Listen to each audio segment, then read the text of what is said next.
Now we have the sections of the intervention from our discussants. We have 4 discussants, and the first one will be Walter MIGNOLO.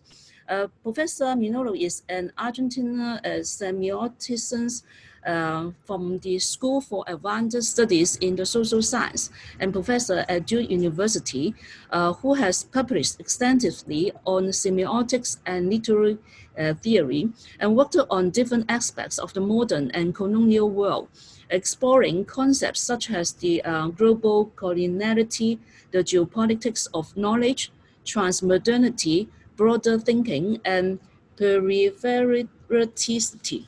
Thank you.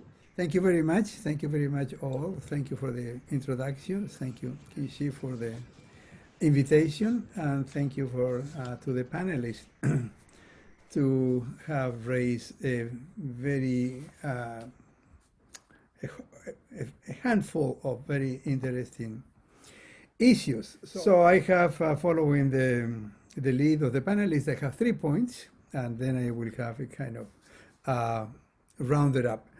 I imagine that then after the 4 commentators will be plenty of time for conversation. So the 3 points I pick up from the 3 presentations, I mean, there are a lot of elements in common, is the people organization that we can, I would like to call, following Charta Patterjee, the political society. I think what we have been seeing, experiencing, is the emergence of the global political society. And the global political society is part of, according to the liberal organization of state, economy, civil society, the political society is the part of the society that realizes that they cannot expect anything from the state or the corporation, and that they have to take their life in their hands. And that goes from peasant, indigenous, and also urban middle class. There are a lot of experience, but we saw in Argentina the crisis of 2001 brought a lot of people on their foot, of the middle class, kind of organizing themselves. There is, I mentioned one, there is a very interesting organization that is, it's not peasant, it's not indigenous, it's middle class. And this organization is called BioEcon, an economy without money. And that has been working for about 5-6 years. It started in Buenos Aires, but now has branches in Barcelona, Hungary, the Canary Island, etc. So I think that the political society is, as has been said, I don't know if the political society will destroy capitalism. That perhaps is too much to expect, given the kind of the power that we call capitalism have now: military power, technological power, financial power, state power. So in the long run, but what is very important in the formation of the political society is that political society is the linking from the state, from capitalism, and as the panelists have said, organizing themselves and not longer expecting that their life will be solved and taken care by somebody else. So my second point related to that is to make the distinction between the social and the communal. I heard by Hernan that that was not clear, the distinction between, and I think Claudia put some elements there to make the distinction, but didn't push it. So I would like to push it. The social is what we know. I mean, especially in the history of Western civilization, from the Renaissance to the Enlightenment, and then the expansion to the rest of the world, and especially after the 18th, 19th century, with the expansion of the nation state, or what we call the modern European nation state, and the colonial modern nation state in the rest of the world. Uh, so the social is organization of the people, the human being and the lesser human being, and all this kind of. So that is the social.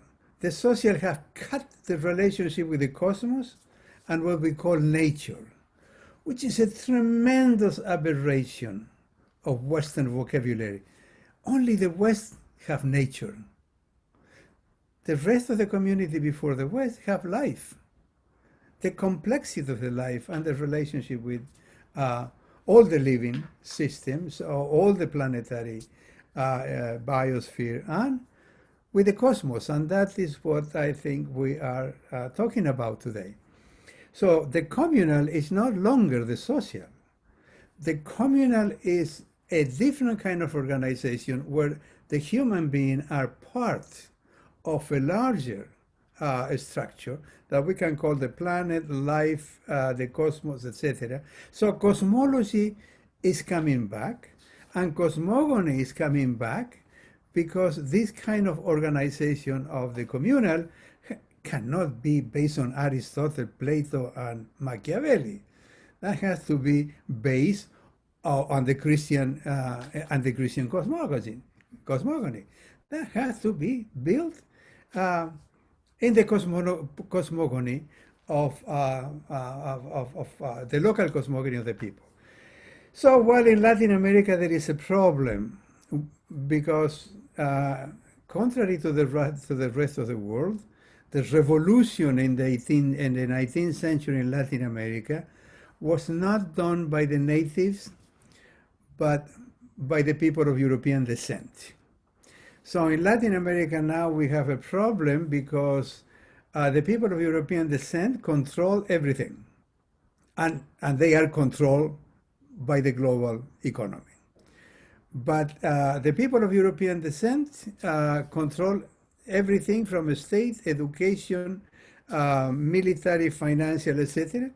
And the other two very important ethno configuration, which are the African diaspora and the indigenous communities, are emerging now. And that is something that we have to pay attention, that I didn't hear the three speakers from Latin America mentioning that. The organization of the Afro-Colombian, Afro-Equatorian, Afro-Brazilian, but Afro-Caribbean. I don't know if Caribbean is part of North or Latin America. Latin American is an invention of the 19th century. So the geopolitics is what has been called America. But that kind of geopolitics is, let's say, the South and Central American and the Caribbean. Let's leave United States. So that is the distinction between the social and the communal, and the model of the communal, if I talk about model, is coming from indigenous. I am working with Aymaras, but also with some of the First Nation in Canada. But also I'm very much involved with a lot of Afro diaspora in Ecuador and also in Suriname, in Haiti, etc. So I think that the distinction between the social and the communal is very important to keep on elaborating in relation precisely for everything that has been said by the three panelists, but this has been missing. Now, the third point that just kind of, I run into the conclusion from the third point, is that everything that has been reported, I mean, what the capitalist system is doing, but also how people are organizing themselves. We know much of how capitalist is operating, also how illegal crime is kind of running parallel with legal delinquency. So we know a lot about that. So the question that I want to open up, an open question, is that all these wonderful things that the political society is doing it within a patriarchal culture. What do I mean by patriarchal culture? That is a very complex issue, but I will just kind of summarize like this. Since the 18th century, the nation state, which is most of the world, is now run by nation state, except the kind of the monarchy of the Gulf and the emergence of the idea of the civilizational state in China, in Russia, and Turkey. But I mean, the civilization state is also patriarchal. So the question is that building the communal, let's summarize on the communal, we have to be aware that this is being done within a patriarchal culture and a patriarchal state. So I am almost done because I want to open this question that is very controversial, and I don't have time to go with all the kind of the cover up my back. But we have been discussing this issue with several people, and have been raised in Argentina by Rita Segato, precisely observing what Alberto Fernandez, the new president, was doing. And Rita Segato said, well, this sounds like a maternal state. Well, maternal state created a kind of wave of how can you talk about maternal state? And so from maternal state, we kind of move into matristic with S, and then into matristic with Z. Matristic is not matriarchal, because a matriarchal culture will be just the opposite of the patriarchal culture, and we continue in the binaries that kind of Hernan was talking about. We have to get out of there. So there have been archaeological research that from what is today the Balkans to south of Greece to Anatolia to Central Asia, 7,000 or 8,000 years before Christ, there are traces that there were kind of matristic organization. And the matristic organization were based on the care, the generation, and the regeneration of life. And in that kind of organization, obviously, the leading organization was what female bodies and female organization. And basically because, well, in the two bodies that kind of regenerate life, one of the bodies have uterus. And whatever religion, color, whatever we are, we all come from a uterus. That is controversial because in the 70s, with the women liberation, say, well, no, come on, the women now are kind of taking care of the family, and and the guys are kind of running the war and running the corporation. No, we want also to kind of run the war and the corporation, and so Condoleezza Rice was one example of this kind of women liberation. Now, I think in the 70s, I think that argument in women liberation is correct, of course, but it's an argument within the patriarchal society. So what happened if we began to think about a matristic culture, and always a matristic state can emerge from a matristic culture.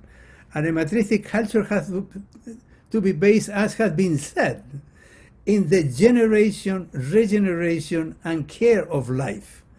But in order to do that, we cannot do it only to changing the content of the conversation and doing what everything is being done within a patriarchal culture and a patriarchal state.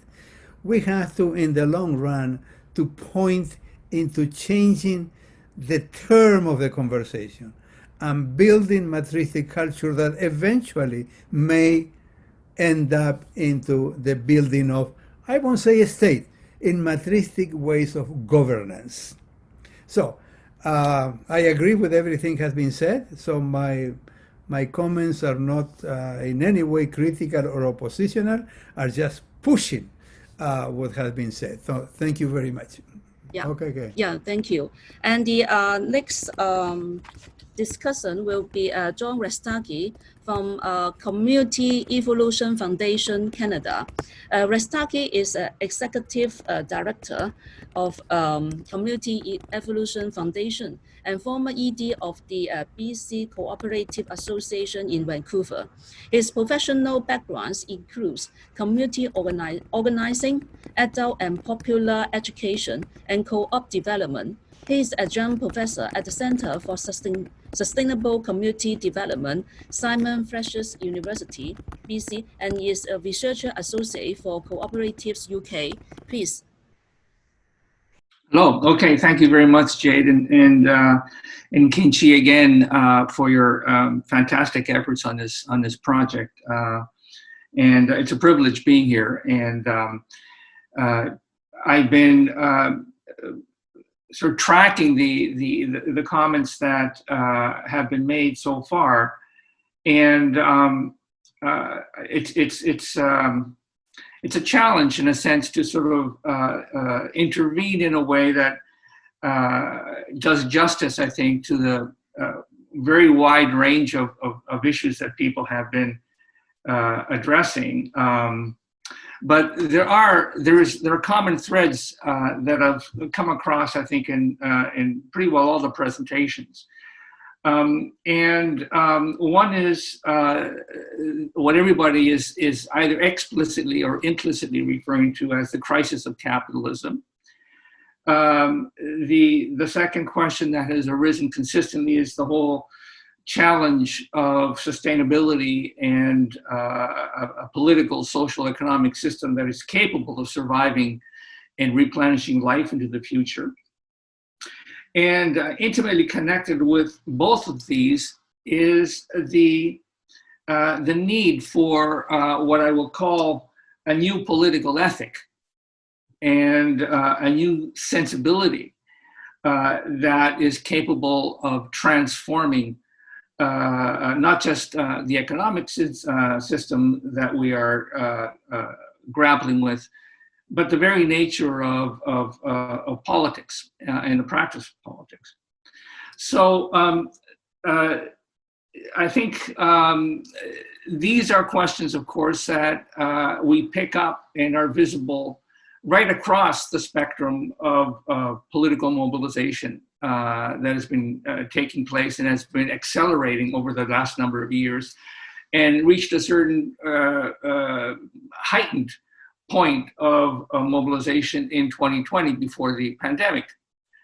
The pandemic, as everybody has pointed out, has revealed rather and illustrated these converging dynamics of critical points, which deal with the environmental crisis, the economic inequality, social justice, and so on. But I think what it has also shown is revealing that we, in fact, are all connected, that our fate is a common fate. And our survival, if it is to work, has to be some kind of a common response to our common fate. That solutions somehow have to be global, because the challenges that are bearing down on us are global. And that solutions need to integrate our relationship with the natural world. These are elements, I think, that have become clear and visible to billions of people if they weren't before. And they also happen to be very present in the language, in the values, and in the emerging visions of mobilizations from one end of the globe to the other. The question that really struck me that was raised by one of the earlier panelists was by Claudia, in fact, that one of the biggest tasks that we face in addressing these challenges is pedagogical and epistemological. And I think that is very near the mark in terms of the kinds of issues that I've been trying to think through in my own work. And in particular, How do the institutions, social institutions, political institutions, economic institutions connect to a shift in consciousness among populations? I believe strongly that people's behaviors change through the institutions that they create together, and that pattern their relationships and their actions as communities and as individuals. And so the question becomes, if we're talking about a different kind of perspective or consciousness that needs to emerge, we need to be asking ourselves, what are the kinds of institutions that embed and amplify the kind of values that we feel are absolutely fundamental if we are going to transform the political economy globally or the political relationships locally. I'm very, very concerned around the relationship between civil society and the mobilizations that are taking place and the state. It's a key topic for me, and I have been exploring the question of, is the state reformable? And this comes back to the point that Walter just made around the relationship between society and community and the state, and whether it is in fact necessary to de-link social transformation from the apparatus of the state and of capital. And it is a question that I think is absolutely central to how the mobilizations that are taking place currently and to what extent they will succeed and what they will in fact generate in terms of alternatives. The point I guess I want to finish with is the centrality of governance and governance systems, and how these systems and the institutions they create actually embed the kinds of values, the kinds of relationships, and the kinds of attitudes that are capable of generating life-affirming, transformative political and economic systems. I have been exploring, for example, the ways in which some places, some communities have been attempting to recreate the notion of politics and even the role of the state. And I've been spending a fair bit of time researching and learning about the stateless democracy experiments that are taking place in Northeast Syria and Rojava. I visited the region 2 years ago and have been continuing my understanding of the degree to which a radically different form of direct democracy and in fact stateless democracy might be possible. And what that means in terms of generating new perceptions of how political systems might work and how communities can use political systems to protect themselves. I will end with the point that when we're talking about the crisis of capital or capitalism, and the kind of expropriation, of dispossession, of exploitation that we are witnessing and to which people are speaking about in this session is a global phenomenon, but in fact replicates exactly the process of exploitation and dispossession that emerged with the rise of industrial capitalism in the early 18th century, in the 19th century, in the UK and in Europe. And now through the process of globalization is replicating the same patterns of dispossession and exploitation and immiseration, now on a global scale. What was fascinating to me was the ways in which communities defended themselves against this kind of denaturization and privatization of commons and what people held in common. And the cooperatives and the collective forms of organization that people developed then are being replicated similarly internationally in almost every region of the world. And the process of democratization, increasing the possibility of exercising political power and distributing political power through democracy was one of the premier means by which communities and societies defended themselves against the centralization of power by predatory elites.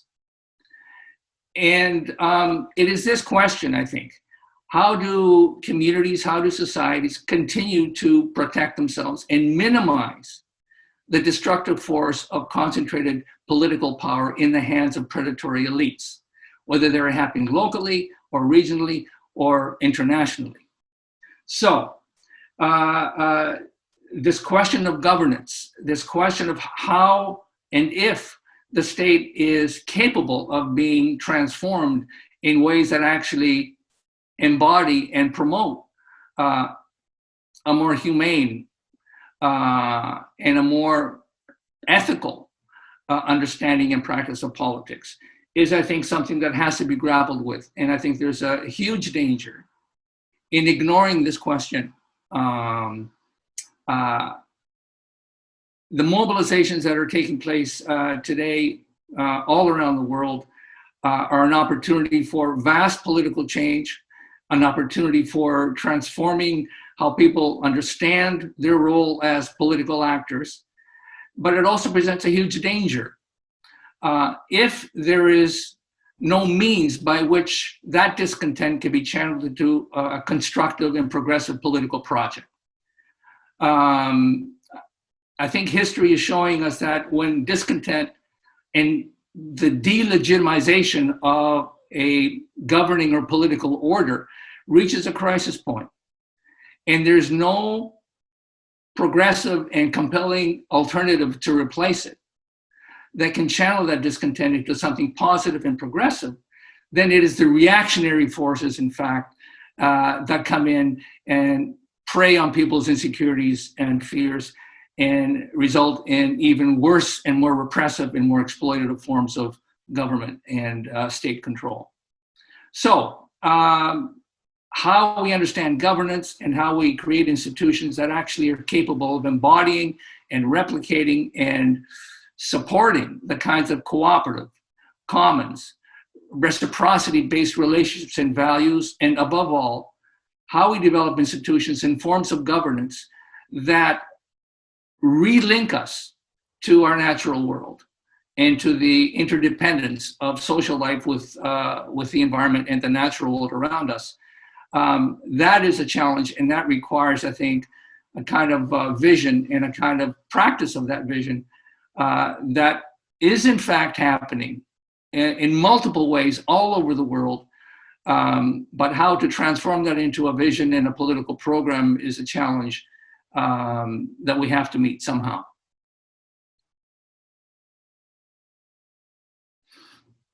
Yeah, thank you very much, John. And the third discussion will be Professor Chantana WUN'GAEO from Chulalongkorn University, Thailand.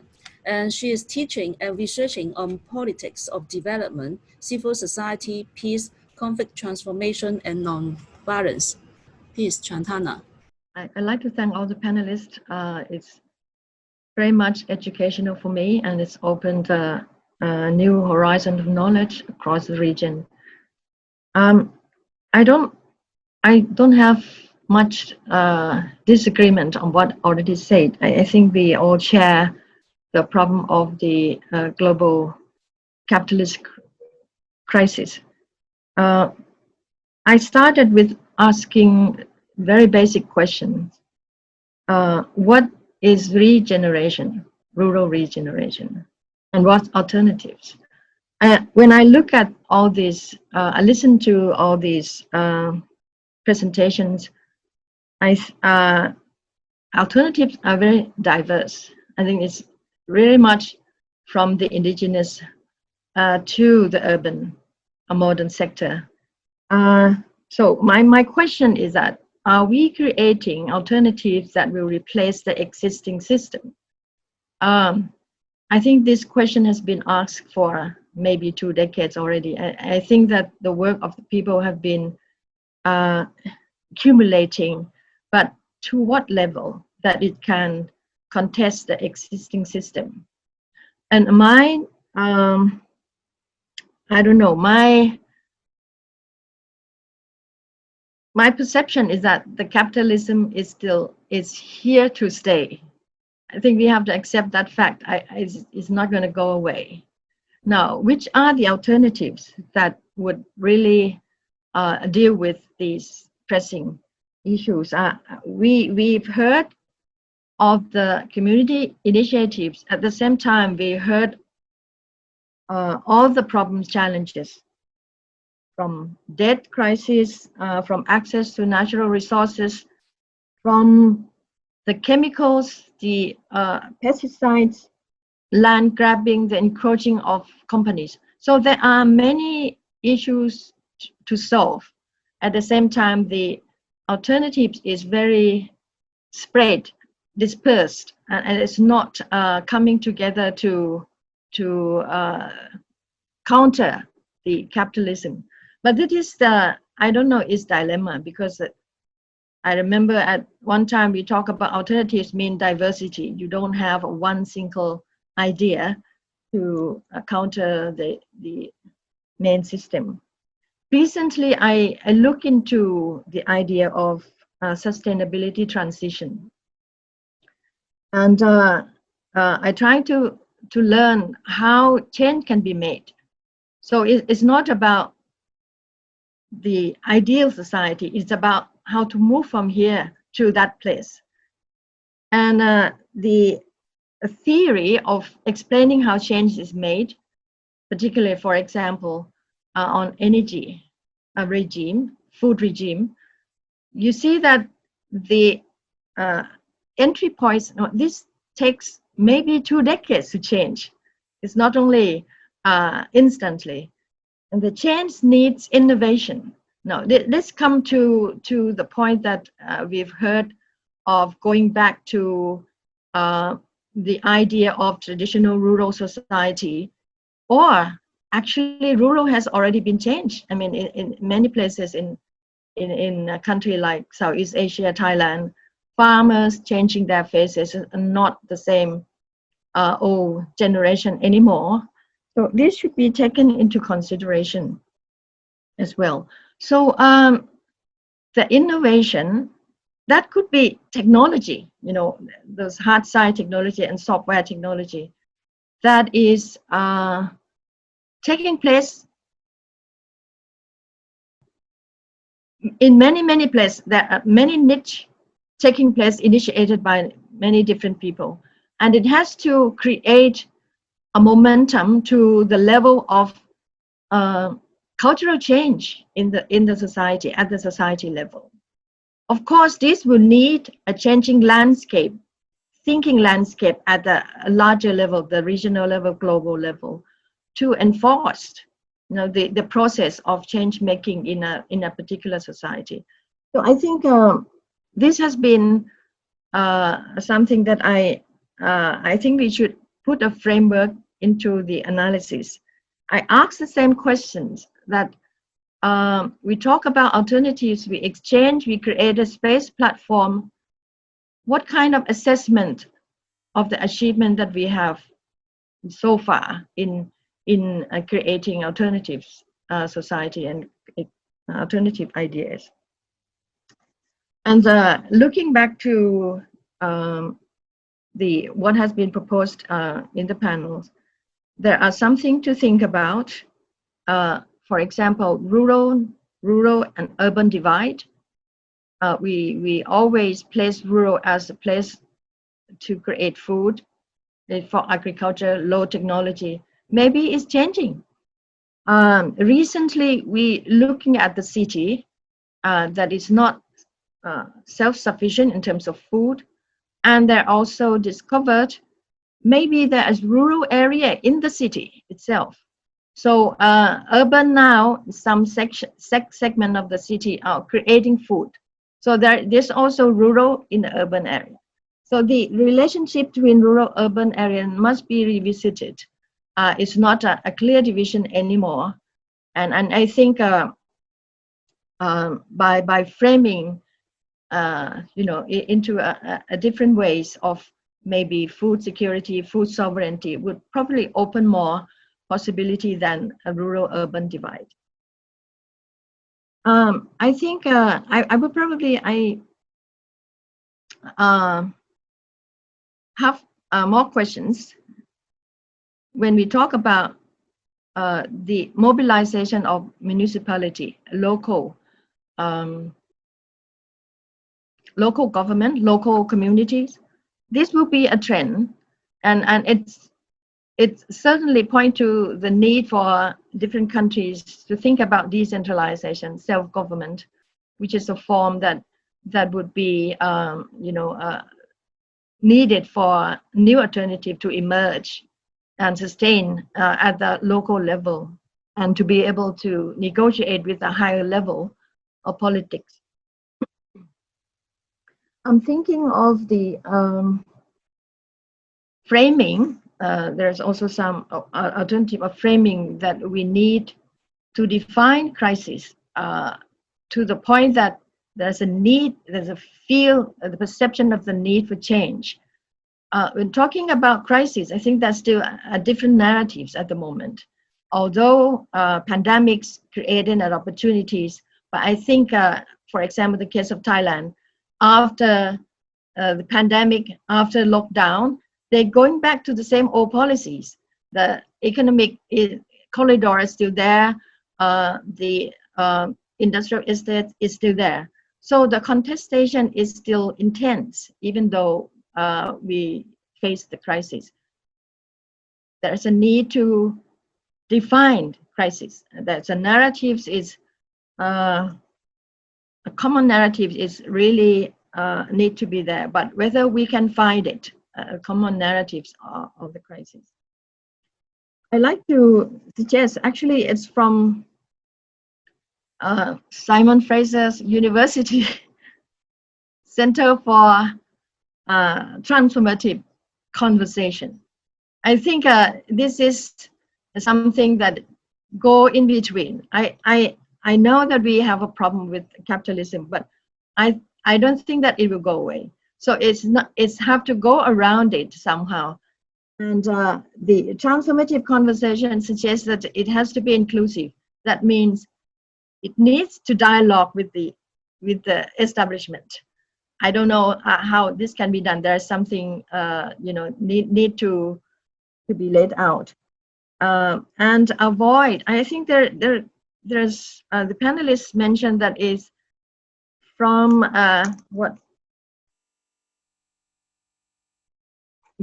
that we have to, the terms regenerations, it's not revolution, it's a new way of thinking, maybe hybrid or something, that you have to deal with the existing system in a way that there is space for people to exercise their own alternatives.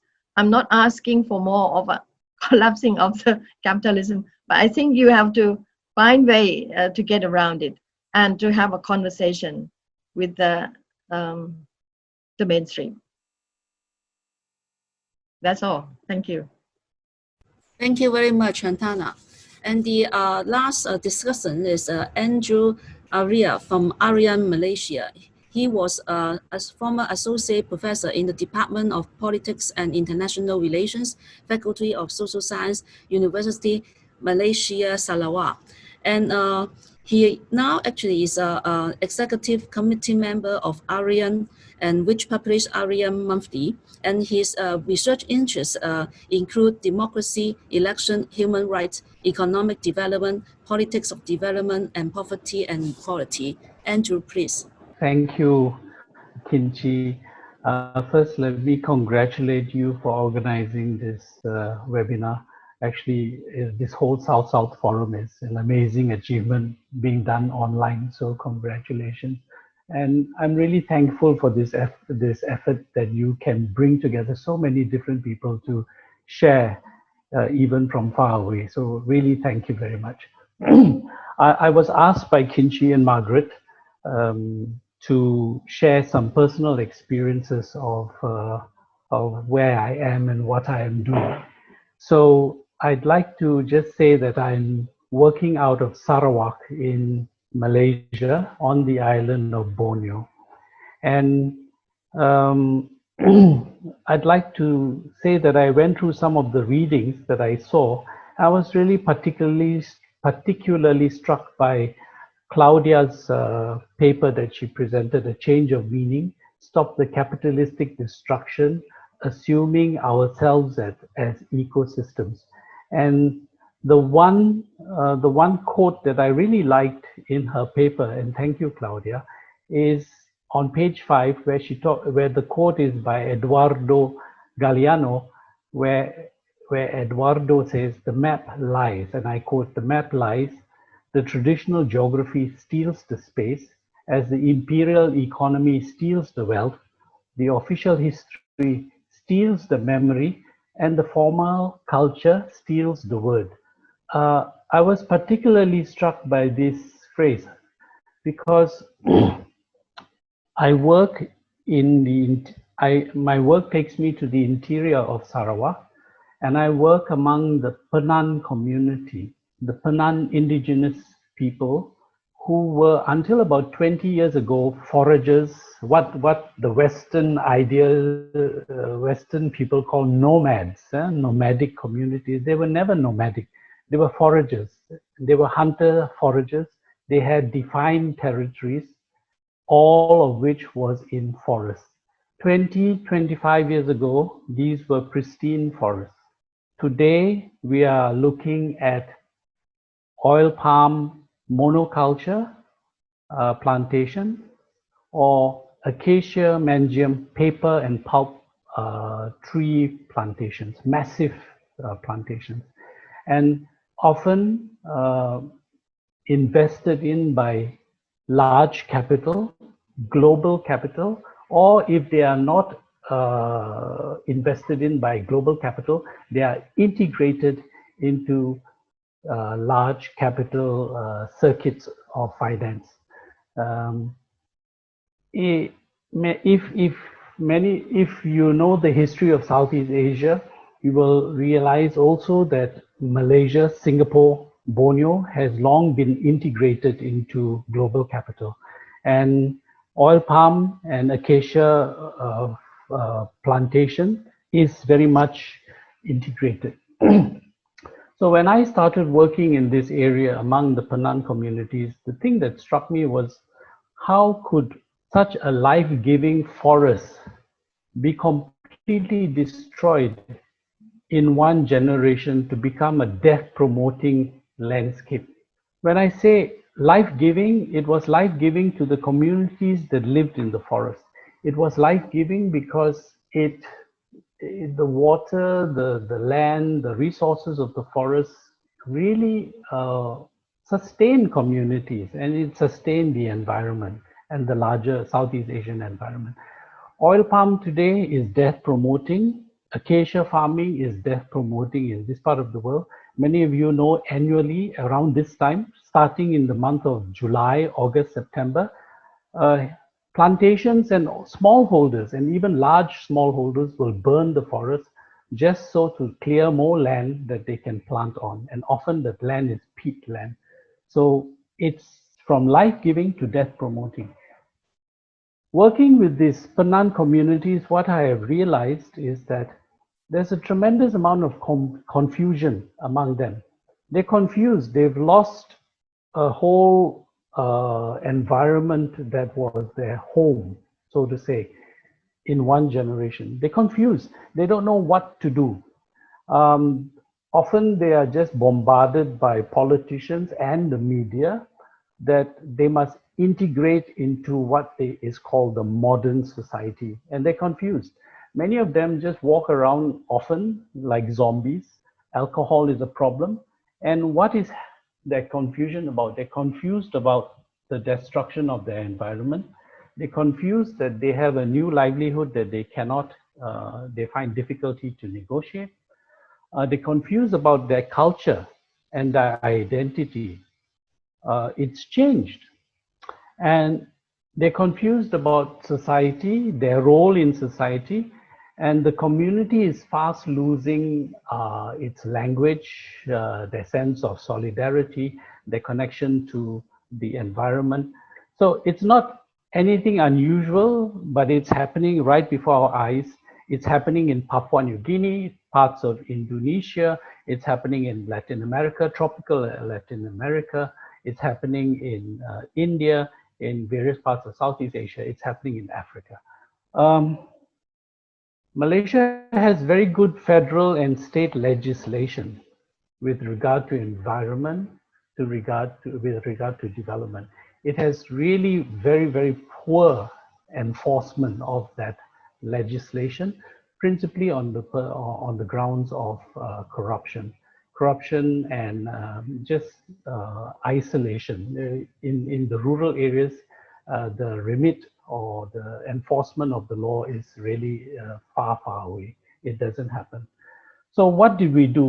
When I got involved with some friends, we started off with one response, and maybe when I'll talk about 4 responses that we have taken with regard to this to this personal experience of encountering indigenous people who have lost their forests. The first one we started was, we thought we'd take a legal case against a company. It's a huge company, very well embedded in international circuits of capital. And we thought if we take a land case against this company, we'll be able to secure the forest that was in the hands of the local community. It's now been 12 years. The case is, we've lost the case, but it's still pending because we put in an appeal. And what we find is that the courts are really on the side of big capital. They don't really support indigenous rights, despite being aware of indigenous rights. So we've lost the case. So thus far, we've lost the case. And so we said, okay, now what do we do? So we said, okay, fine, let's go and let's just sort of salvage or get the forest, try to reclaim the forest that we can. Yeah. So we sort of drew a circle around the village. We said, okay, maybe we'll try for 2,000 hectares. Originally, this community had 44,000 hectares, 44,000 hectares. The company only offered to give back 400 hectares after taking the land. And we said, no, 400 hectares is death. We might as well all die. So we said, we'll just try to reforest 2,000 hectares. Let's just try reforestation. So, and with the women, we said food production. Yeah, because of the children, let's do food production, vegetable farming, or some crops around the village that we can use, we can sort of survive on. Because at the moment, the food that they most depend on is what we call in Southeast Asia Maggi mee. I don't know if you are aware of this, instant noodles in a packet. It's pure carbohydrate with Ajinomoto or monosodium glutamate. So we said, let's try reforestation to reclaim the forest, to reclaim the natural ecological functions of the forest around the village, and some food production, and mainly vegetables. Then we linked up with some friends in Indonesia campaigning on oil palm, and we said, okay, let's target agribusiness. Let's target the, let's look at the palm oil, network, how palm oil is produced in the plantation, and then take it down to, right down to the consumers and the large manufacturers in Europe who buy unsustainable palm oil. So we said, let's look at the linkages. Then the third thing we did was we started talking about, hey, look, we need to collect seeds. We need to collect seeds. We have seeds here. We have seeds in various parts of the province. Let's collect seeds. we don't know how to keep the seeds. But we said, just let's collect the seeds and see whether we can find a way to store the seeds. We're just thinking about this at the moment. Then, I mean, I liked what John said. I really appreciate what Claudia said. This whole pedagogical and epistemological shift in consciousness. We started recruiting university students, about 6 university students every year. We've done it for the last 5 years, and we put them up into the communities. And because I think as part of university education now, you know, this whole idea of neoliberal education, the students must be prepared for corporate life. We offered an alternative internship, an internship that is sort of based in the community among local people who are producers of food, producers of sustenance, rather than producers of wealth, in terms of financial wealth. So every year we recruit about 6 students and we place them up in the rural areas for 2 months. We also tell them, we really actually have to beg them nowadays not to use the handphones. We try to put them in places where there is no connectivity. Yeah, you can't get a signal. So to help them get in touch with their feelings, to get in touch with the old-fashioned way of writing their thoughts down. The whole idea is to get them immersed into local communities, to understand local communities, to learn the language of the local community, to feel with the community, to expose them to the idea that the corporate world is not the only solution to life, that there is life elsewhere, and we need to find different solutions that meet the local conditions of local communities. So on that point, I mean, I appreciate very much the theorizing going on in this webinar. I really empathize and support with it. Yet at the same time, what we've been doing is that I think we've been trying to live and share what everybody has shared here today without having much connection, without having much contact with a lot of people elsewhere. We certainly have very, very limited contact with the universities in Malaysia. I left university life because university had become so neoliberal, I could not breathe. So I left, and it's very hard to find sympathetic academics in Malaysia, at least, who will really spend time with local communities. Most academics in Malaysia tend to go along with the government, which is very well integrated in the global system. So with that, I'll just leave you with that experience. I hope I've answered some questions. I read some of the chat questions here by Gabriela Samet. What do you do when you are faced with large corporations, large conglomerates? Do what you can. Just try to be creative. It's not only a protest. It's not only blocking the road, but try different things. Yeah, try different things at different times. I mean, we can't do everything, so let's try. I've placed out four responses we had. We tried a legal approach. We lost. And we're still trying. We haven't given up. But in the meantime, we started, okay, let's go reforest. You know, it's like saying, let's go let's go reclaim the land. You know, we're trying to say, reclaim the forest by replanting native tree species that we've lost. We collect seeds and we collect seedlings from various parts of the province, and we try to replant. We're trying to do food production also. And then we're targeting agribusiness. We're not going to give them a free ride. If the big companies, the big consumer companies, the pharmaceutical, the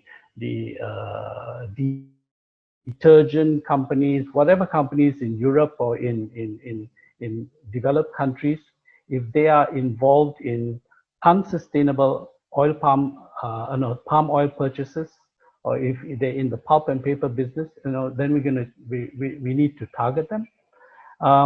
And finally, if you look at all of us, and I'm sorry to say this, yeah, but I also have this problem. If you look at many of us, we have a lot of gray hair. And I really think that big classrooms don't work. You can share your ideas in big classrooms. It doesn't work. I think we need to work with small groups of people, small groups of young students, small groups of community activists to really develop them to continue the work. So with that, I'll just end here. Thank you very much again to all of you. It was very enriching reading some of your articles in the collection. I really enjoyed it. Thank you again for the sharing. And thank you once, finally, Margaret and Kinchi again for all the good work. Thank you. Thank you very much, Andrew. Yeah, and we connected, through the arena connections. And also, I'm so happy to listen your experiment and also the how you work together with your student to fight for the justice. Thank you. Okay, so I just want to put in a few words after Andrew speaks. Somebody told us that they are receiving this email for the forum from Lingnan gardeners. And then they told us, well, you made a very good name. We are gardening with all the thoughts and this. So I told them that it's not actually that metaphorical, because we really started an on-campus garden, herbal garden, growing over 100 species of herbs, trees, including the saber grass that is very good for anti-cancer or prevention of cancer from Malaysia. So we have been actually sending our students from 2005 onwards to summer internships in farms in mainland China. And so the first instructor of our students at that time was Yan Xiaohui. And later we got him to come to Hong Kong to teach our students here. And he also did his PhD and finished his PhD here with us. So, and then some of my students, after going there, then I asked them what they liked most about the internship. So there was a girl who's a choreographer. And she told me, I loved feeding the pigs.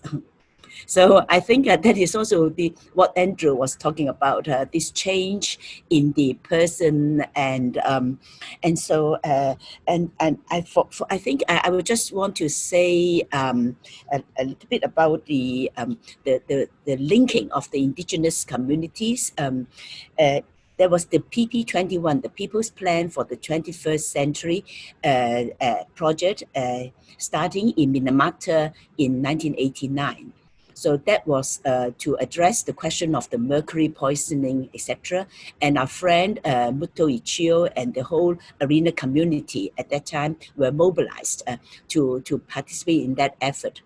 And I myself joined the effort in 1992 in Thailand, where they just had the victory of the students' movement there. And so we were celebrating that. But at the same time, there was a very big meeting of the indigenous groups, communities from different parts of Asia. So, and that was also to echo the celebration of the resistance of the indigenous communities in the Americas against, European plunder and aggression. So that was the year when we also had a lot of activities in Asia. So it's not only in the Americas. And of course, in 1996, when we had the third main assembly of the PP21 in Kathmandu, we invited Zapatistas, sympathizers to come and share with us their stories. So this is just to say that, we have had a lot of these efforts going on, but then they were intermittent, and sometimes the connections were there, and then we somehow, not knowing why, we got disconnected.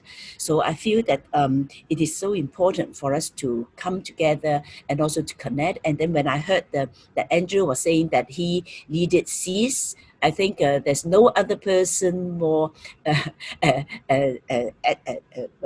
appropriate than Tomoya-san here. He has all the seats that you may want. So please get connected. And so I think we could be starting not only exchanges in ideas, but also exchanges in very practical experiences of the communities. Thank you. Okay, thank you. Now is open to the floor, and I find that Tongyi has asked questions, right? Yeah, Tongyi, please. Over the last few days, the topic of media came up, but I don't think that's been adequately addressed. And I was hoping, I mean, anyone can pick this up, but I was hoping that Professor MIGNOLO would address this, because I know he does quite a bit of work on decolonizing knowledge. So my concern is that we are largely talking among ourselves, and as Andrew has just pointed out, you know, the university, even the university has been corporatized, and so I don't think there's much space for alternative information, you know, and of course the media is completely monopolized by a handful of companies. So I think this is a pressing concern that's not been adequately addressed at this seminar. Last night, Sainath brought this up as well. So I'd like any of the panelists, in fact, to take this up. Thank you. And I also learned that the Raylan has a question, right? Yeah, please.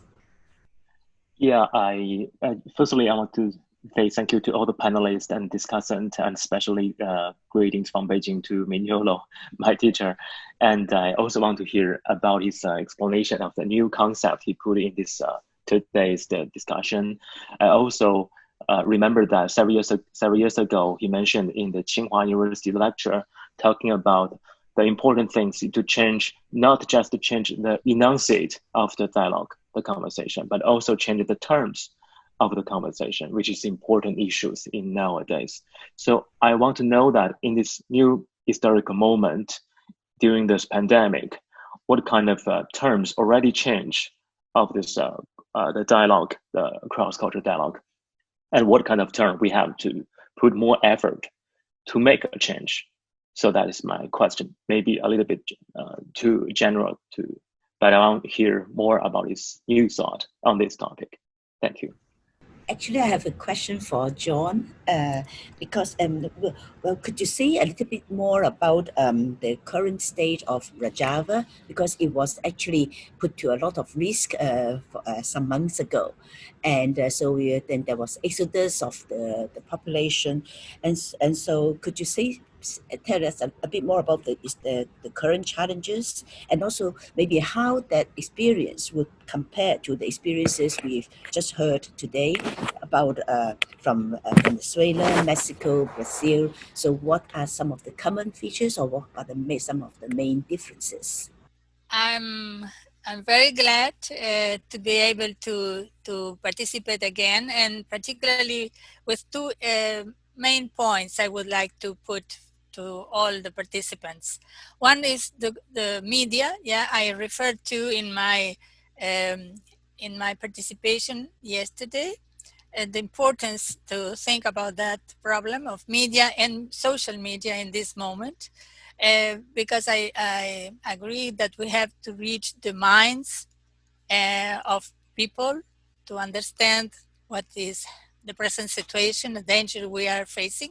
And the other issue I would like to raise and just to talk about with the ones who have, particularly to Andrew, yeah, the problem of the universities nowadays, which also in Latin America and particularly in Brazil, are very conservative and very far away from the real problems of people. I think most of the participants have come from universities, and we should address the problem, because it's a quite important problem.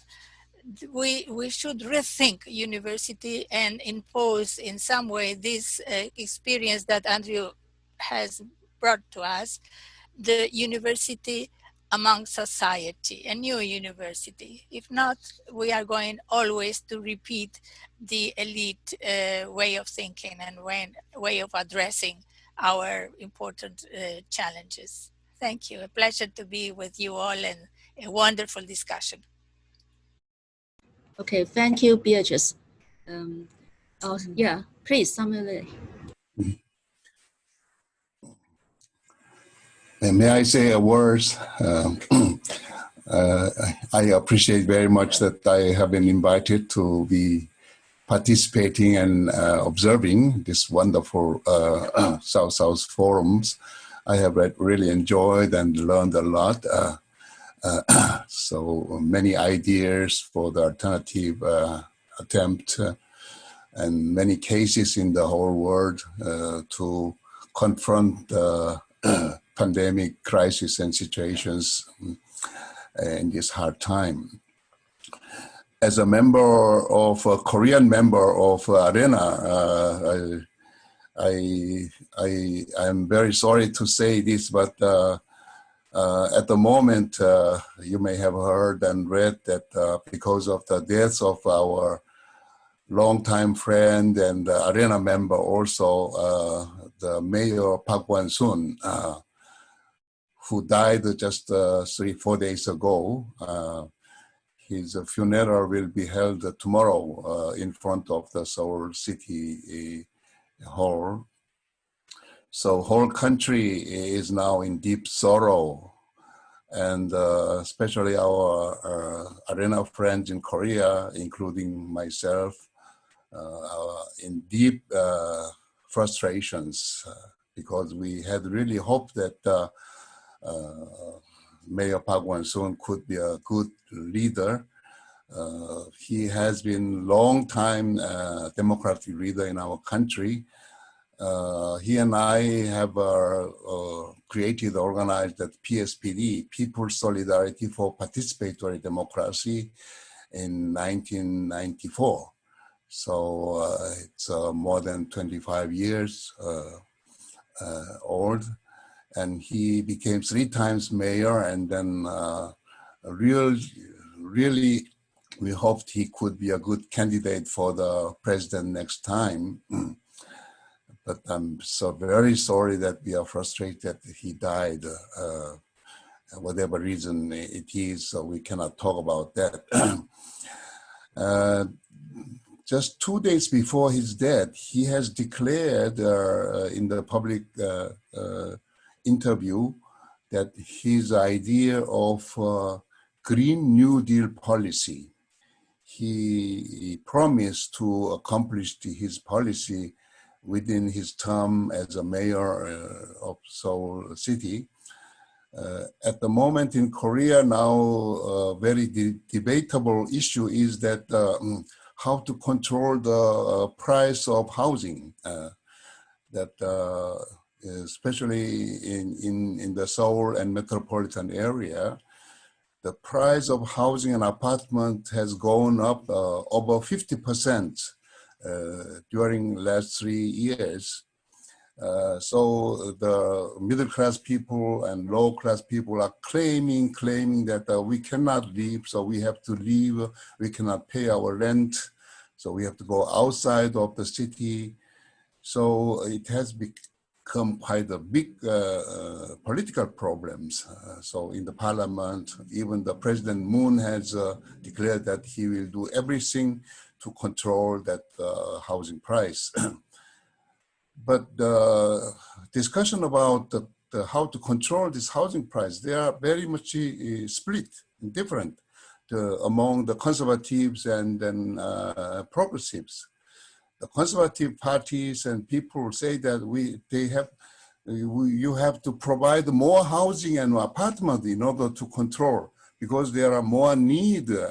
Young people would like to have also apartment, and newly married couple would like to have a new apartment. So even they say that in the metropolitan Seoul city, there's no room for building new apartments. So they are saying that we have to eliminate or destroy the green belt, so in order to build more apartments.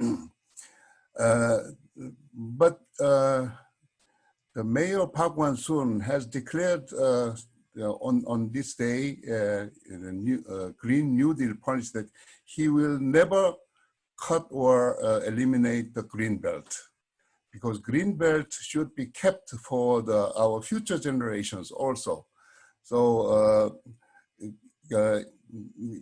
instead of that, he will find a way that he will build that new apartments, new cheap apartments, and the land on the city-owned land, and it will not be the higher prices, but if he build that on the public land, he can provide that apartment and housings for the poor people or middle class people with very cheaper prices. So we are very sorry that he could have carried out his policy, and also in the future for the real green development, he could have been a very good political leader. But now we are very sorry, and we are in deep sorrow and frustrations now. But I have heard that during these days from your South-South Forum, many good ideas, and also you have talked of the Green New Deal policy. Yesterday I heard many people saying about that. So I hope this discussion could be more deepened, and I would like to hear more from anybody if you have any good experiences or good policy or examples for the Green New Deal. So we would like to learn and then study more about that in order to carry out the policy which our Mayor Park Won-soon has declared, which he has not fulfilled, but I think our friends and colleagues and democratic people should continue the policy, what he has going to do. So in this regard, I hope we could keep our network and our coordination and cooperations with you all in this South-South Forum. So thank you very much. I wanted to say just my thanks to Lau Kinji and Margaret, and also to many friends whom I watch and see here in this forum. Thank you very much. Okay, maybe we let the speaker respond to those questions. I would like to invite Tomoya. Regarding Green New Deal, I think it's quite important. And the problem is, we are working, municipality levels, but Green New Deal, we need a kind of, national level, because we need the budget to fulfill the Green New Deal. So this is something where I'm finding a difficulty. I'm sorry, that's all. Well, thank you very much for all the comments. I would like to start saying to Samuel Lee that I'm very, very sorry for the death of Park Won-soon.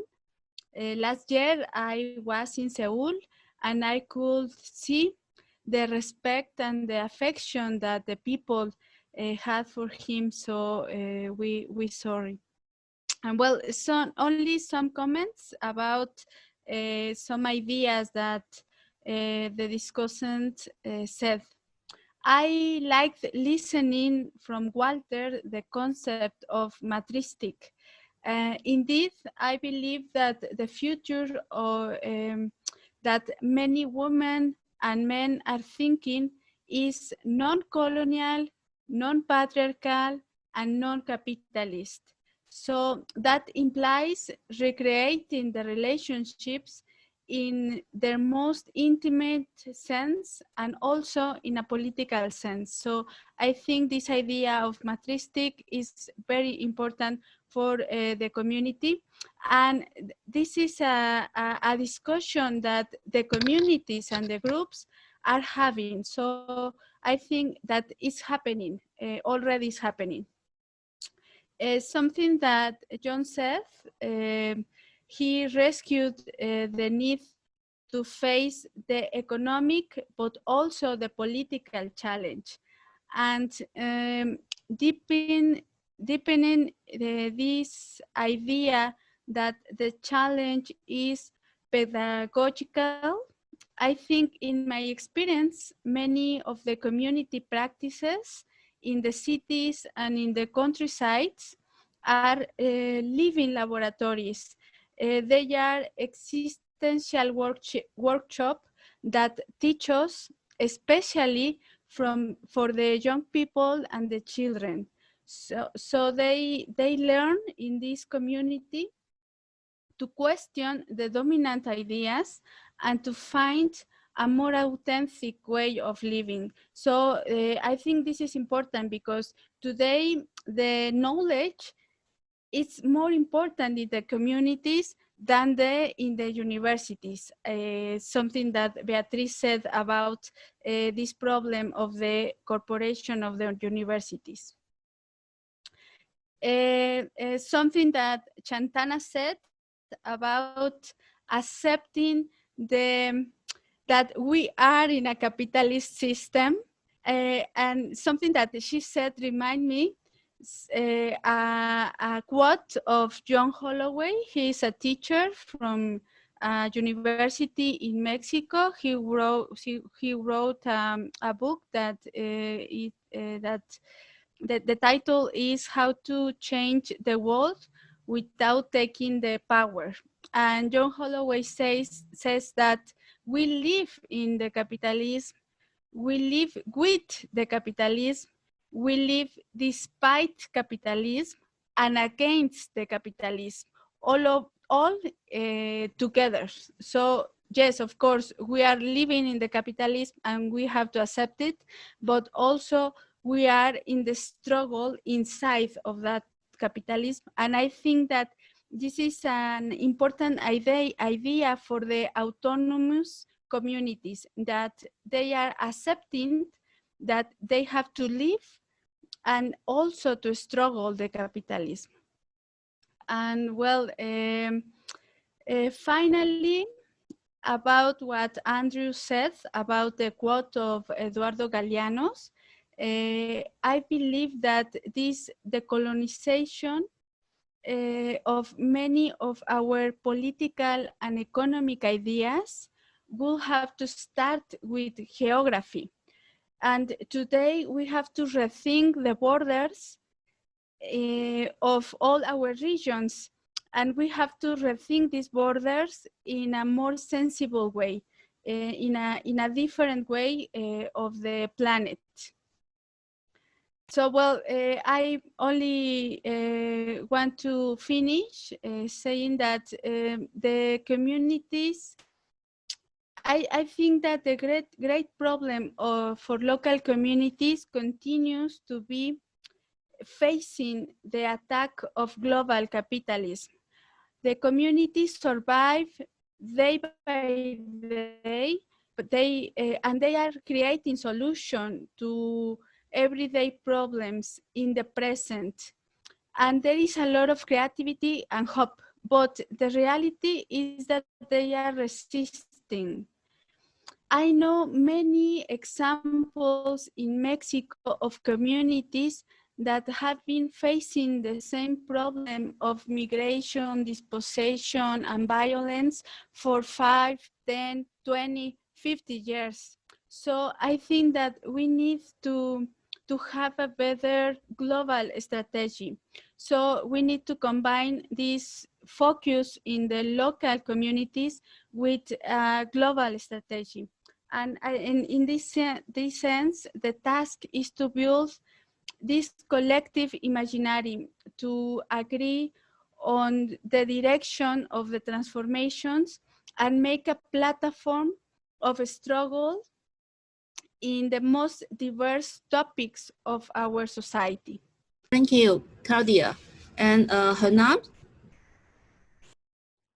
Yes, thank you. Well, thanks everybody for the whole comments and reflections. It's been really, really important. I would like to share some more points for the ongoing discussion. I think that related to that last thing that Claudia mentioned, in order to build platforms, I think that this is a very important initiative of this forum, because actually one of the big challenges building platforms, maybe with our friends from MST, we have shared different initiatives like People's International Assembly and also ALBA Movements platform, which have a common challenge about to start building common codes and common senses and points of narratives where they start to join, because obviously from our different contexts and our different spaces of work, we have different views, but it's quite important, and I again want to reivindicate this effort from our friends from the Global U program to put this space for dialogue. And I think that we need to strengthen that. Maybe to think in more permanent dialogue ways between every forum in order to build common codes in some issues that has been related today. About the theme of the state, maybe I could sympathize with a lot of things that has been said in an abstract level, but actually from our experience here in Venezuela, I think that the state, the bourgeois state, has been during these years kind of a tool for transformation. And I don't want to say with that the state is the tool for revolution. Actually, it's a point of dilemma, a point of predicament for the left, that it's important to continue discussing about. I don't believe in absolute lectures, like it doesn't have any sense, it's not relatable. I think that we need to have a better lecture about reality. I'm not thinking about abstract things. For example, in here, during the last 20 years, we have had discussions like, for example, Hugo Chavez said that we need to use the people's power in order to, how did he say, destroy the bourgeois state, for in one hand. But in the other hand, he told also about the possibility of build a new form, a new way of state, of the communal state. And that has been a term that has been going on in discussions during these last years. And I think it's quite interesting, the whole discussions about it, because some organizations, some communities are proposing that the communal state, it's a new way of state which is built from the building of a system of self-governance territories. It's a system built of a big national system of communes, like self-governance instance in the territories. And also, actually, here in Venezuela, we have different places, regions, where communes have been starting to build some territorial axis of different communes in order to build that system.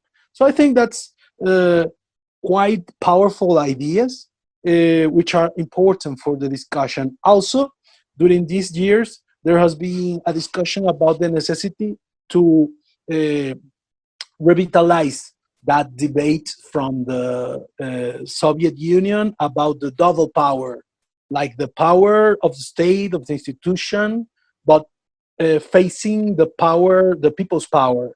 So habilitate some instances where they can confront, recognizing that there's a dispute of interest. They have contradictory interests.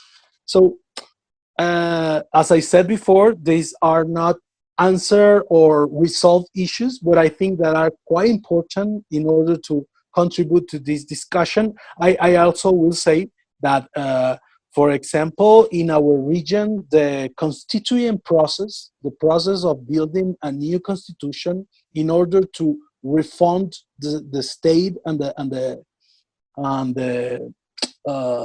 frame of agreement, of social agreement, has been quite important. I think that we need to evaluate more accurately the process in Ecuador, in Bolivia, also in Venezuela.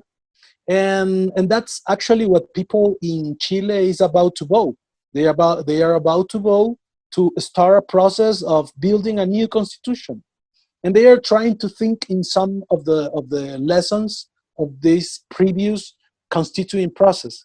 So I summarize these different topics that we have been discussing and practicing during these years, because I think they can move us apart the abstract thinking and have an analyze on concrete things that we have lived during the struggles of these years.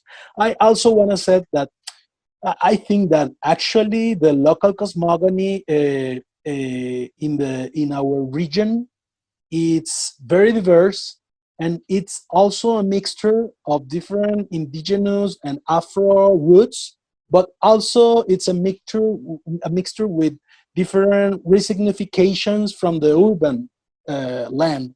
And I think most of the time that's contradictory, but also complementary in our countries. We have a very important mixture to read between how do you resignificate some practices and build some practices of solidarity and building of community, making some continuity between the indigenous and peasant and Afro origins, but also linking with a modern point of view, which also build community tissues.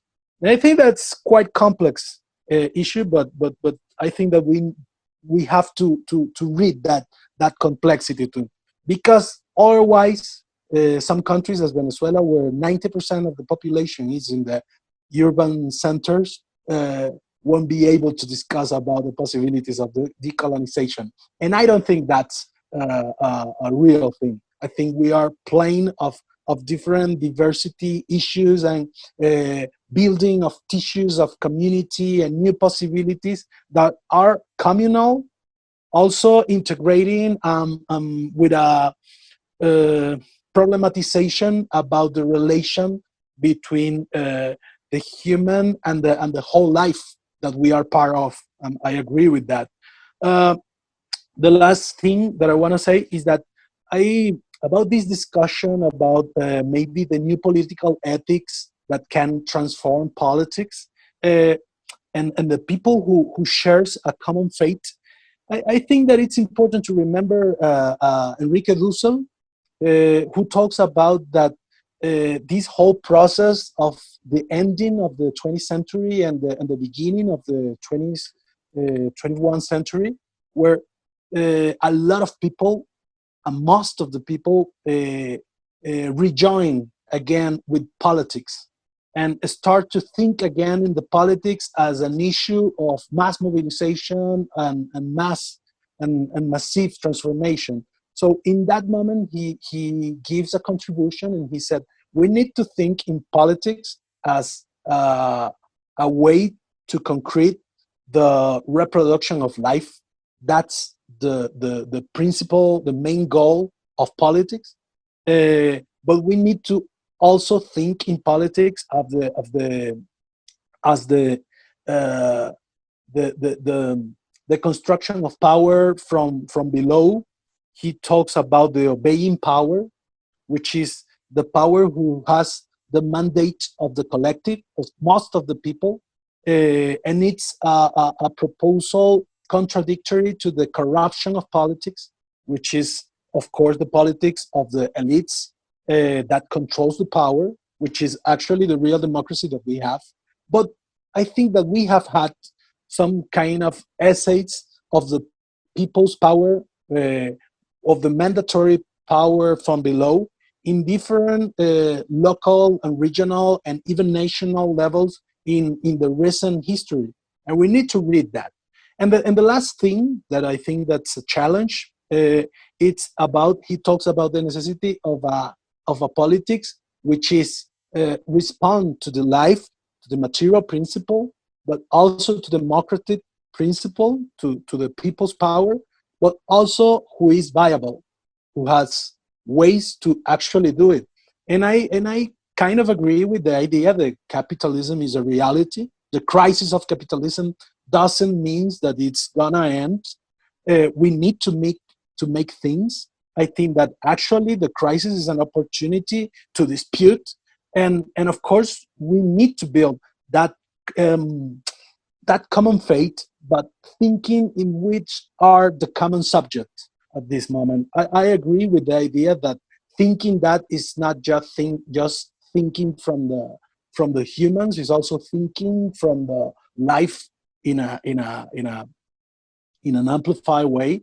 And I think that that's kind of the challenge of this kind of forum, to thinking how to systematize the whole process that we have been living during the last decades in our regions, in the global south specifically.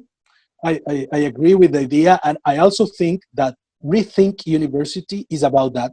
Rethink University is about how to think in the people, in the subjects that are subjects of dispossession and exploitation and appropriation, because we need to produce social and collective theory from those people, which needs to have that as a tool for interpreting reality and also struggling to transform it. I won't comment more, but I actually think about the importance of media. I think that we are actually live in a global dictatorship of the mainstream. No doubt about it. Recently, with the COVID-19, there were a lot of mainstream trying to convince us that United States is actually managing the virus and that the crisis is focusing in Venezuela. Venezuela has 9,000 contagions so far. And also in the whole region, we have a low rate if we don't think about Brazil. Brazil and United States are the whole centers of the pandemic. And I just put that as an example of the kind of, talking about Eduardo Galeano, the upside world that they are trying to propose us from the mainstream. They are trying to make us into an idiotic society that doesn't recognize the reality. So that's so far. Thanks. Thank you, Hernan. And Jenna? I'm gonna try to be quick, to leave time to our comrades. Thanks so much for sharing. That's very good issues pointed out in this conversation. And I'd like to comment two questions, one from Gabriela and other about media and universities. And the problem of mineral extraction in Brazil is really a big point we need to understand and figure out how to deal with this question. We didn't have natural disasters in Brazil, in Mariana, and other, the contamination of the river, but human disaster. Vale is, the company is a very strong company that promotes the destruction of many environment in China. But right now we should see how to indigenous people in Brazil are uprising. They have no chance. They are losing territories, and one thing we need to think about is how to support indigenous people struggle in Brazil and everywhere. And the one point is organizing worker class to fight against Bolsonaro's government, because if we don't do that, it's really difficult what's going on to Amazon region, about Amazon region and the destruction of this territory and the place that indigenous people live. We have a very important movement in Brazil, the movement for popular sovereignty, in meaning that is making this struggle for sovereignty in this field, and it's important. It's a very important struggle. The second point is it's that how that's the first one is the struggle against Bolsonaro's government. The second one is how to organize and support movements that struggle against for popular sovereignty in meaning. And finally, building internationalism. I didn't mention it before. I don't want to repeat Hernan, but the international organization of peasants, the La Via Campesina, and other platforms we have participating and building are very important for organizing our struggle internationally and put more force in organizing and link people's movement and organizations around the world to struggle together and build up more alternative and solutions. And I'd like quickly talk about the experience on media in universities. We have some experience in building contextualized education with our agroecology schools, Latin America agroecology schools, for example. For instance, myself, I came from master of Via Campesina in São Paulo's university, and it's one of the experience we have in occupying also this space of debate.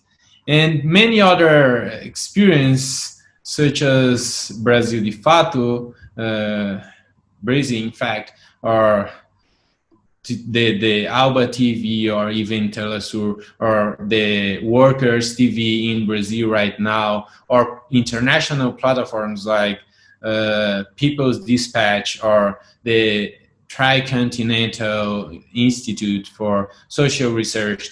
I mean, there is things and projects that people are building up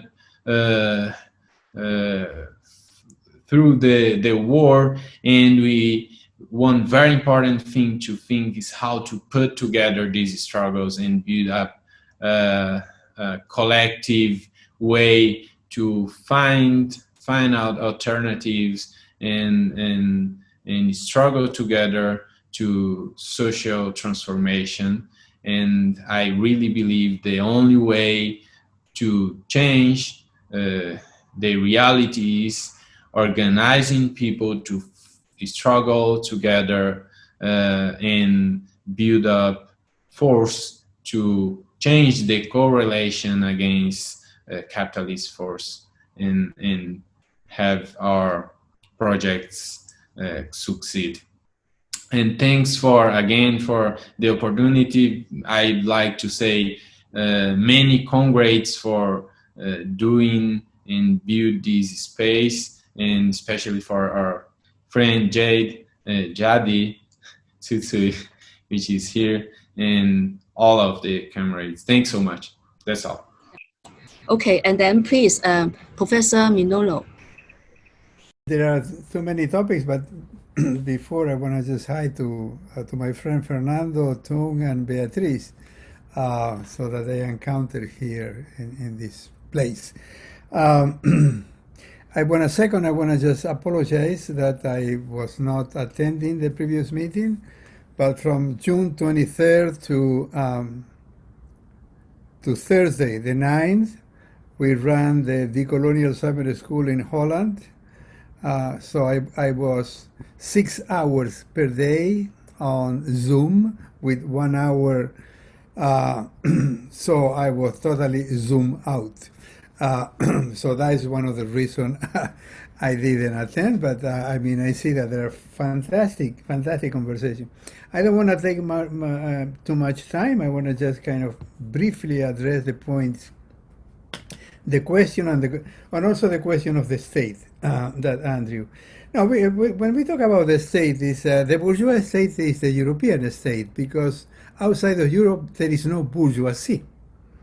The bourgeoisie that made the nation state in Europe was one thing, but then nation state out of Europe is a kind of the question of colonial expansion. That's one point.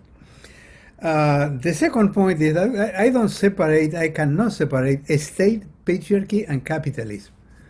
They're all together. Capitalism is patriarchal. We cannot talk about capitalism and not talk about patriarchy. So Marxists separate that. Marxists don't talk about patriarchy because Marxists, in general, they are not interested in the question of genderism and racism. So that's what allowed them to talk about capitalism as a kind of abstract entity, that there is no kind of subject, the patriarchal subject that is running that. So the third point is, yes, the state is necessary. Obviously, Maduro have a lot of critique, and Evo Morales have a lot of critique, but obviously, I don't like to have Guaido there. And we don't like what is going on today in Bolivia after the coup. So there is a kind of ambiguity, but I mean, but the question is not A or B, but neither of those. Under the condition, you have to kind of support Maduro, to support because they have been elected. And third, you cannot just take national state and regional state. You have to look at the interstate system. And we know, and it has been said, that any state that doesn't obey United States, well, the United States will try to undermine it one way or another. So medium and small states like Venezuela, Bolivia, etc., have a lot of problems. But there are big and strong states. You can be with China or against China. But China, without a strong state, will be destroyed in 1 week by United States. You can be against or for Putin, but without a strong state, Russia will kind of be invaded by the corporation and the banks, etc. So it's very complex, the question of the state, and in many cases the state could, and it does, a kind of countering the neoliberal global expansion. That was a dream, is no longer possible, but they are trying still to do it, but has been stopped by Russia, by China, by Iran, by Venezuela. So that is all the complexity of the state. The question of media and the university, I will link that. So I see three trajectories coexisting today. One is what I call re-Westernization. It's a tremendous effort of United States with the kind of support of a kind of servant European Union to keep on westernizing the world. That is no longer possible. So there is a trajectory, the counter trajectory, a state-run, what I call de-westernization. So China is capitalist, Iran is capitalist, Russia is capitalist, but they are not neoliberal. And we can talk a lot about that, but there is a huge difference. Production and consumerism, that was always the kind of the march of capital.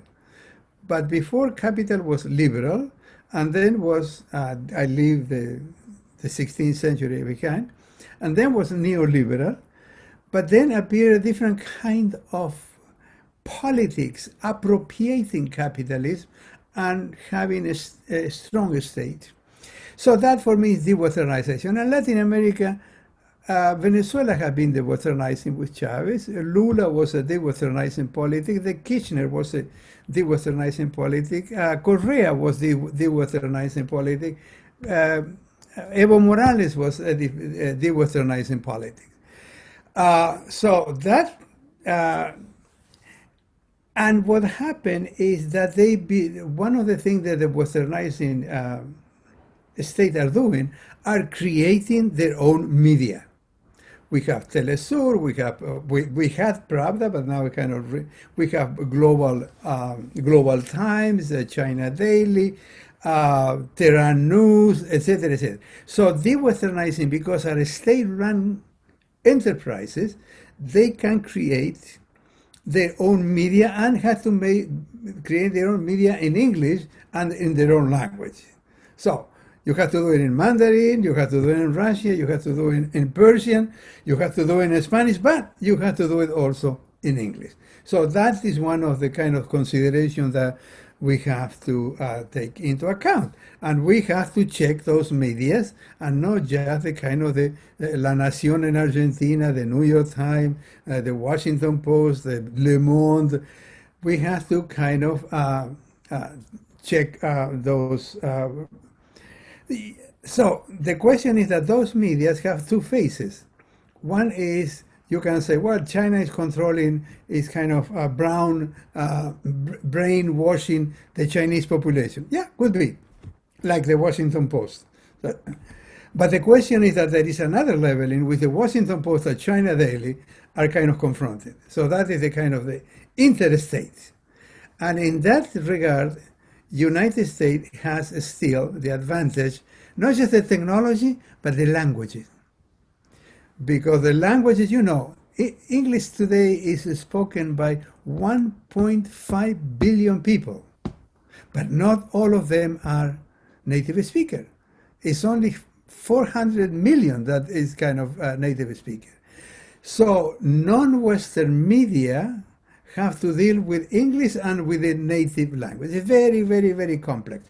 So what we who are not in that in that brand of kind of interstate system, or we could be, but we were not talking here about that level. We're talking about people, the political society, the people organizing themselves, and these people don't have the means, don't have the money, don't have the technology to kind of have their own Global Times or Pravda or the Diplomat, etc. So what is our possibility? I think that our possibility is education, and not just in the university. Education is in whatever way we can do it. Through blogs, through workshops, through meetings, Zoom, etc. And it's only through education that we can put on the table a different way of thinking, a different consciousness, as John was talking about. But I think that the concept of consciousness is useful because kind of connect a lot of things that have been said about new way of thinking. We have to rethink that. We have to rethink that. Yeah, and that for me, the matristic culture is part of that process. So yeah, the university has become corporate, and the question, but at the same time, I don't give it up, because I have no hope of decolonizing the curriculum, of decolonizing the university. But there is a work that I and people like me can do at the university, because if we are not there, the administration will be very happy, because they will hire a professor of English or a professor in computer science or a professor in engineering. So I think that maintaining and trying to kind of, within the university, what is called the humanities, to keep up the hiring, the students, etc., that is a very important task that we have to do in the university. Again, I am not talking about decolonizing the university, I am talking about decolonizing work at the university. And Hernan said, well, the people are not interested in decoloniality. Of course not. They don't have to. But the fact that the people are not interested in decoloniality doesn't mean that there is not a decolonial work to do someplace else. And the question of education, the question of research, why? Because we are controlled by the paradigmatic and hegemonic knowledge of Western civilization. So we cannot forget that, right? And one way to counter that is through research and decolonial investigation. Decolonial investigation, why? Because the coloniality of knowledge. Knowledge is imperial and is colonial. So you don't deal with that, but you say, well, this is colonial. You have to build arguments. You have to build not just counter argument, but argument that kind of bring a different kind of consciousness to help to build that kind of consciousness, to use John's word again. So the first question of Fernando, I don't remember, but the question of the pandemic. Well, the term and the content of the conversation. If the pandemic is happening, and this is the first time, it's not just the pandemic, and it's not just what we call the financial crisis. I would like to talk more about crisis, but I don't have time. What is unprecedented is that a pandemic and an economic financial crisis happen together. There is no precedent of that. Pandemic has her own history. Financial crisis have its own crisis. And if you count, I mean, you look at the crisis, I mean, pandemic and economic crisis, since in the past 500 years, there are about 3 or 4 global pandemic, but there are about 7 or 8 or more financial crises, especially more in 19th and 20th century. So the question is, Fernando, that both the economy of accumulation and profit, that Marxists and liberal call capitalism. Liberal like capitalism, Marxists don't like capitalism, but they agree that there is something called capitalism. We talk about the colonial metric of power, that is a larger structure. So the problem is that the economy of accumulation destitutes all communal economies. What is the difference? That in the economy of accumulation that we call capitalist, people live to work. And in the communal economy, people work to live. And that is all kind of reciprocity and relation and vincularidad and all these kind of things we were talking about. At the same time, Western medical knowledge destitute other kind of health knowledge, like Chinese medicine, like indigenous medicine, etc. So the question is that to change the term of the conversation, we have to reduce Western medicine is important and it's necessary, but we have to reduce Western medicine to size and to restitute what has been destituted. And that for me is a fundamental, after Quijano, a fundamental decolonial work.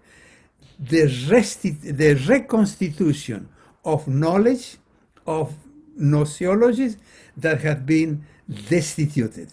And that is not just of help for the kind of the academy, that is for the help of everybody. And to reconstitute and restitute, let's say, Chinese medicine and indigenous medicine, I cannot do it. It's the people who know that are the men and women of wisdom, the abuelos, the abuelas, the shamans, etc. That is the knowledge that has to be reconstituted, but not by us. And that is what communitarian feminism are doing, for example, in Venezuela. If you kind of pay attention to Lorena Cabnal is articulating everything I am saying in her own way, in her own experience as a Xinca Maya activist and thinker. Yeah? Well, I stop there. Thank you very much, Professor MIGNOLO. And John? I was asked about just giving some perceptions around the current situation in Rojava. And so, as usual, it's extraordinarily complex and obscure in many ways, as it always has been. And I was also asked to sort of relate what is happening in Rojava now with some of the experiences that have been shared with us from the other speakers in other regions. I mentioned earlier that the work that is taking place in Rojava is an experiment to try and formulate both a theory and a practice of stateless democracy. And to me, this was extraordinarily interesting. As I said, because I've been preoccupied with this question of the role of the state in what is and what is not possible vis-a-vis how the state interacts with the process of social transition and system change, if that is even possible. What is being attempted in Northeast Syria is precisely this, to try and develop a form of democratic confederalism, as they call it, that applies certain basic principles to a new form of politics, really. And it is based on three fundamental principles. One is the practice of radical direct democracy, a grassroots, pluralistic, bottom-up form of direct democracy. The second is the primacy of gender equality. And so implementing institutional forms and forms of political and social relationships that attempt to raise to the forefront the problems of patriarchy and the dismantling of patriarchy as an element of political governance and political systems. So this is very, very important, and I think there are many lessons to be learned about how they are attempting that, how they are doing it. The third element has been this notion of pluralism and inclusion.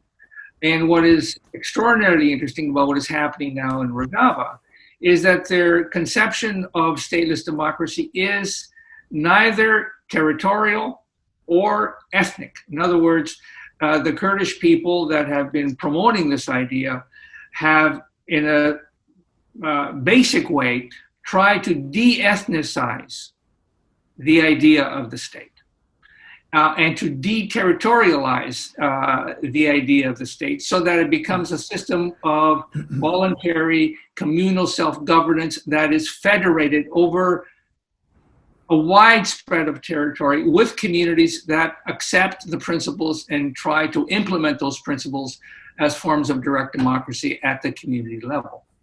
So my fear was, with the recent invasion of Turkey that took place in, what was it,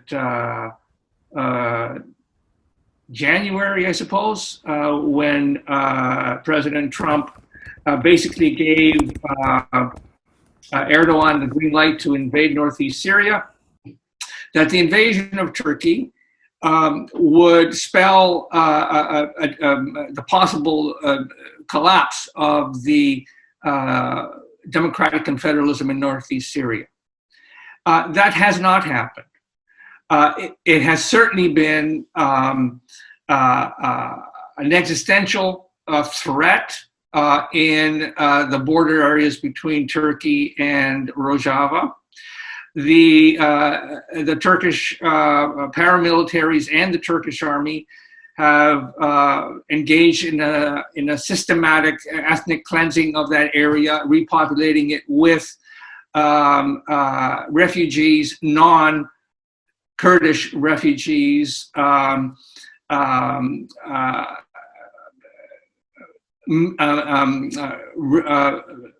Islamic militant families and settlers in the area, and Arab-speaking refugees that have been imported from Turkey and from other border areas. However, in my conversations with contacts in Rojava, they have confirmed for me that in fact the system of democratic confederalism and the practice of those communal direct democratic institutions has withstood the assault, and people have rallied. In fact, they have been recommitted to the practice of this form of direct democracy, and it remains strong, which is an extraordinary achievement.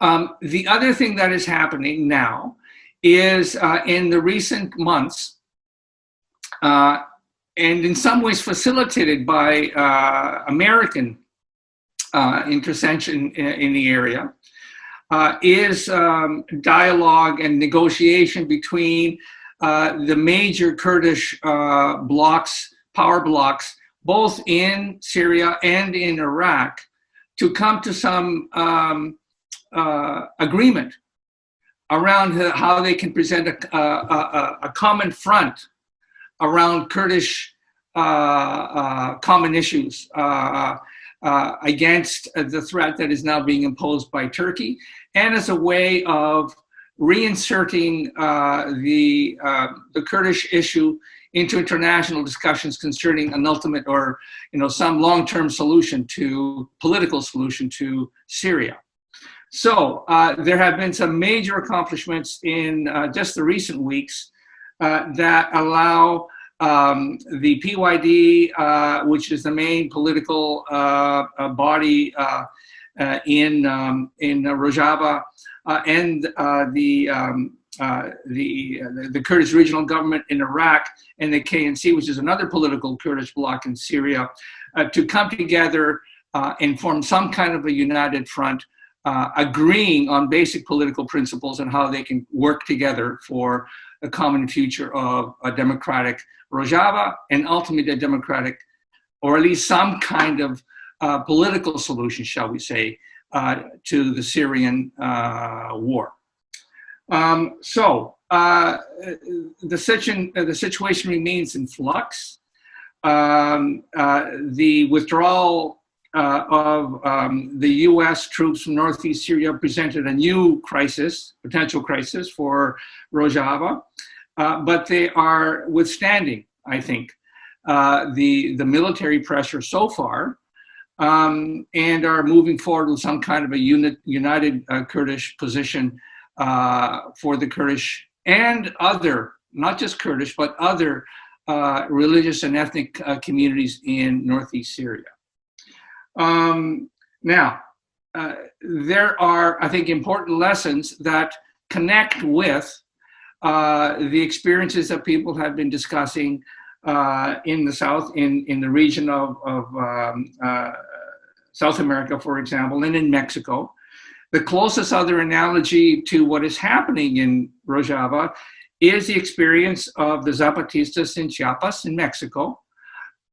It's a very, very similar form of communal direct democracy and municipal confederalism that is being applied in Chiapas. with many of the same principles, both of governance principles and economic principles. I didn't mention this. The attempt in Rojava is not just to democratize institutions of governance like the state, calling it a stateless democracy. The flip side of that is democratizing the economy. So while they recognize and acknowledge the importance of small capitalist businesses, family-owned businesses in Rojava as a part of the economy, they have been busily developing cooperatives that are built to provide economic security, jobs, but basic things like energy and food to the communes, to the cities, and in collaboration with the cities. And so the cooperative economy that they are building is really the application of the same principles of democratization that they are applying in institutions of governance in the economy.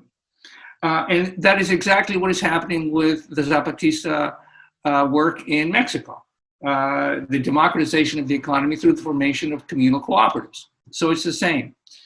The other thing that is, I think, unique to what's happening in Rojava is, in addition to the question of gender equality, direct democracy, and pluralism, is the adoption of ecology as the fourth principle for their system of governance.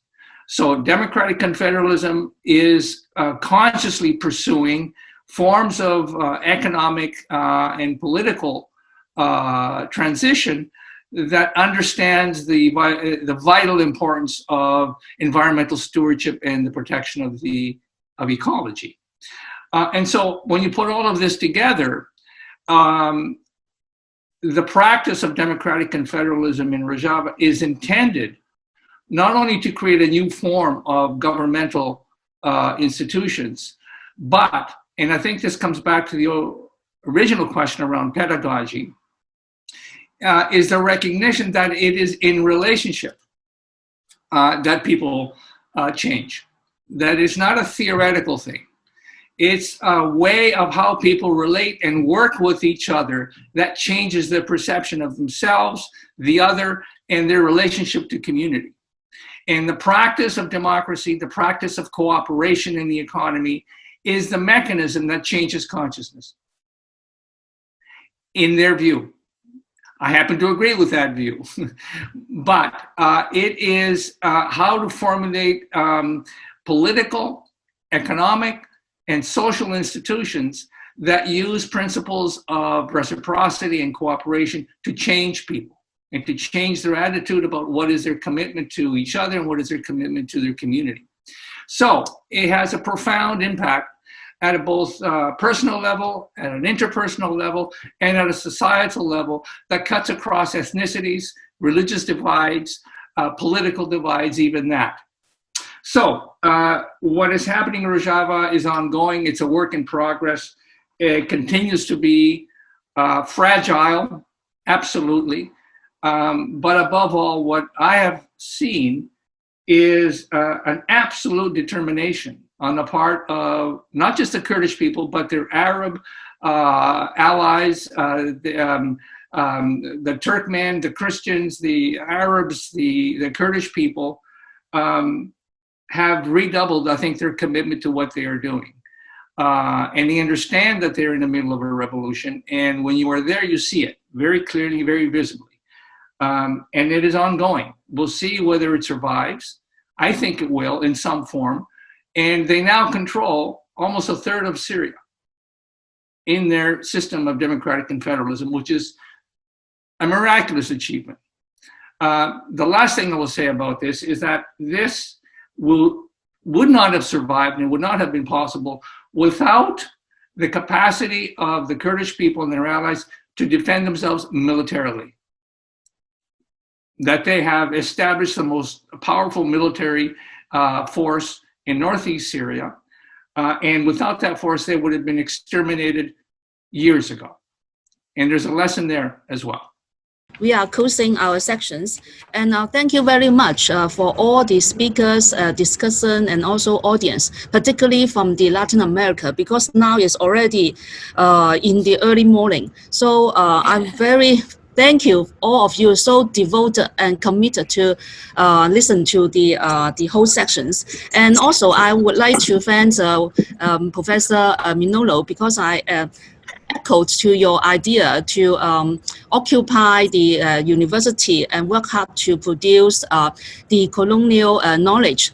You know that I make use of the MST slogan, occupy, produce, and resist. And now I will make an announcement, because in the evening, in the afternoon, we have another sections with the same title, Community Regeneration for Alternatives. And also in the evening at 10 o'clock Hong Kong time, we have dialogued about the eco-socialist alternatives to the global crisis. And we have a speaker from Beijing, China, that is Professor Wang Hui, and also John Bellamy Foster from United States.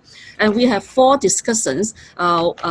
One is the Boaventura dos Santos from Portugal, and Isa Mona from Cuba, Isa Shifji from Tanzania, and also Paviji Jha from India. So all of you are welcome. Thank you very much.